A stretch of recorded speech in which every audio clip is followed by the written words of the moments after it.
Hello students, welcome to वायु learning. आज की क्लास में हम बात करेंगे डाइकॉट रूट और मोनोकॉट रूट, यानी हम इनकी एनाटॉमी देखेंगे, इनका इंटरनल ऑर्गेनाइजेशन कैसा है वो देखेंगे। ठीक है, तो यहाँ पर हम ले रहे हैं सनफ्लावर का रूट। ओके, तो इसमें एक डाइकॉट रूट का जब हम इंटरनल स्ट्रक्चर देखते हैं तब हम जो उसके सबसे पहली लेयर जो हम देखते हैं वो कौन सी होती है, वो कहलाती है एपिडर्मिस। एपिडर्मिस है, इसका मतलब क्या है, सबसे ऊपर की लेयर है, आउटर मोस्ट। इनमें क्या होता है कि कुछ जो हैं एपिडर्मल सेल्स जो होते हैं वो क्या करते हैं, निकल के बाहर आ जाते हैं किस फॉर्म में, रूट हेयर्स की। यहाँ पर सिंगल सेल रूट हेयर्स जो है वो हमें देखने को मिलते हैं, यूनिसेलुलर रूट हेयर्स।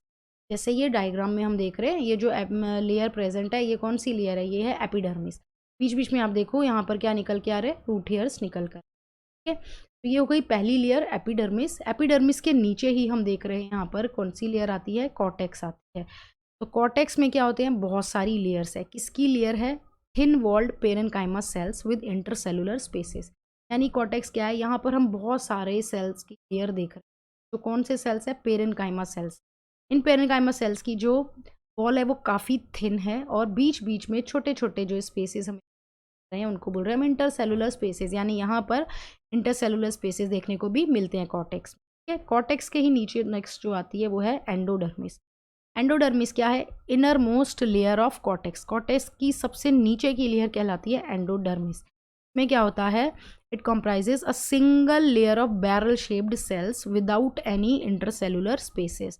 तो यहाँ पर हम देखें तो ये एक सिंगल लेयर है। शेप कैसी है सेल्स की, बैरल शेप सेल्स हैं और बीच में बिल्कुल भी गैप नहीं है, मतलब इंटरसेलुलर स्पेसेस एब्सेंट है। ओके, फिर हम एंडोडर्मिस के बाद बात करते हैं कैस्प्रियन स्ट्रिप्स की। कैस्प्रियन स्ट्रिप्स क्या है कि जो एंडोडर्मिस थी इसी में जो इसकी वॉल्स होती हैं, एंडोडर्मल सेल्स के जो वॉल्स होते हैं उनमें एक जो है वो सब्सटेंस प्रेजेंट होता है जिसको हम बोलते हैं सुब्रीन। ये कैसा सब्सटेंस है, ये एक वैक्सी सब्सटेंस है और वाटर इम्परमिएबल है, मतलब इसकी डिपोजिशन है। ठीक है, हम कह सकते हैं एंडोडर्मिस के ऊपर सुब्रीन का डिपोजिशन है जो वाटर इम्परमिएबल है और वैक्सी मटेरियल है। इस फॉर्म में डिपॉजिट है ये कैस्प्रियन स्ट्रिप्स की फॉर्म में, यानी एक बैंड जो है वो प्रेजेंट है सुब्रीन का, जिसको हम बोल रहे हैं कैस्प्रियन स्ट्रिप्स। नेक्स्ट बात करते हैं हम पेरीसाइकल। पेरीसाइकल जो है वो क्या है, layer of thick walled parenchymatous cells. यानी हम क्या देख रहे हैं यहाँ पर, एंडोडर्मिस के ही नीचे पेरेन्काइमा सेल्स जो हैं वो प्रेजेंट है। कैसे है, यहाँ पर इनकी वॉल कैसी है, बहुत ही थिक है।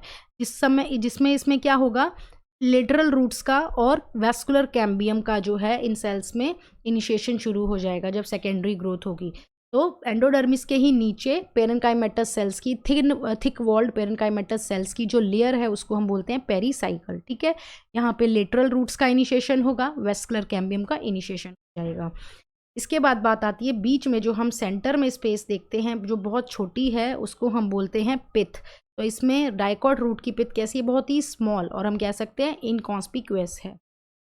नेक्स्ट आता है कंजक्टिव टिश्यू। कंजक्टिव टिश्यू क्या होता है, जो पेरेन्काइमेटस सेल्स बिटवीन जाइलम और फ्लोएम के बीच में जो प्रेजेंट है, ओके, उनको हम बोलते हैं कंजक्टिव टिश्यू। ओके, यहाँ पर हम जाइलम फ्लोएम कैसे देखेंगे, डाइकॉट रूप में 2 से 4 तक हम देखने को मिलेंगे। देखो यहाँ पर ये जाइलम है, फिर उसके बाद फ्लोएम, फिर जाइलम, फिर फ्लोएम, फिर जाइलम, फिर फ्लोएम, फिर जाइलम, फिर फ्लोएम। ऐसे हमें जो है वो जाइलम फ्लोएम देख रहे हैं और उन्हीं के बीच में क्या प्रेजेंट है, कंजक्टिव टिश्यू जो है वो प्रेजेंट है।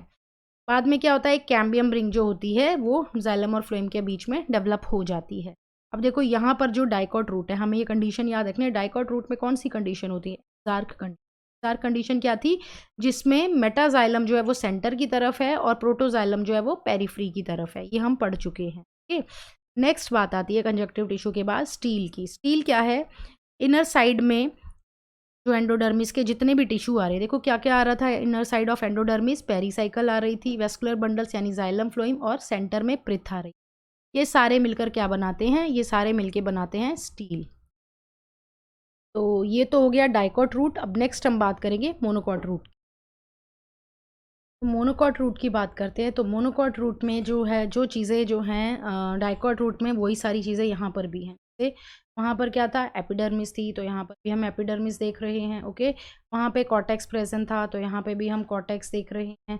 वहाँ पे भी एंडोडर्मिस थी, यहाँ पे एंडोडर्मिस है, पेरीसाइकल है यहाँ पर के, वेस्कुलर बंडल्स यानी जाइलम और फ्लोएम, जाइलम, तो कंडीशन है यहाँ पे भी, और पिथ जो है वो यहाँ पर हमें देखने लेकिन थोड़ा सा फ़र्क है। क्या फ़र्क है वो, यहाँ पर क्या है कि मोर देन 6 जाइलम बंडल्स जो हैं वो मोनोकॉट रूट में प्रेजेंट होते हैं, यानी यहाँ पर पॉलीआर्क कंडीशन। 6 से ज़्यादा जाइलम बंडल्स जो है, देखो सारे 1 2 3 ये हो गए, 3 ये गए, 6 7 8 8 हमारे पास यहाँ पर हमें इस डायग्राम में हमें जाइलम्स देखने को, यानी पॉलीआर्क कंडीशन मोनोकॉट रूट में। एक तो ये फ़र्क हुआ, ये चीज़ जो थी वो डाइकॉट रूट में जो जाइलम थे वो कम थे, बट यहाँ पर पॉलीआर्क कंडीशन आ गई। दूसरा, पिथ यहाँ पर कैसी है, लार्ज है, काफ़ी लार्ज और वेल डेवलप्ड है, बीच में जो स्पेस है वो काफ़ी बड़ी है, ठीक है। तो पिथ यहाँ पर लार्ज है और वेल डेवलप्ड है। लास्ट क्या है कि जो मोनोकॉट रूट्स होती हैं उनमें सेकेंडरी ग्रोथ नहीं होती, ठीक है। मोनोकॉट्स रूट्स में सेकेंडरी ग्रोथ नहीं होती, ठीक है। ये हो गया मोनोकॉट और डाइकॉट रूट की एनाटॉमी। नेक्स्ट क्लास में हम पढ़ेंगे स्टेम, डाइकॉट और मोनोकॉट स्टेम।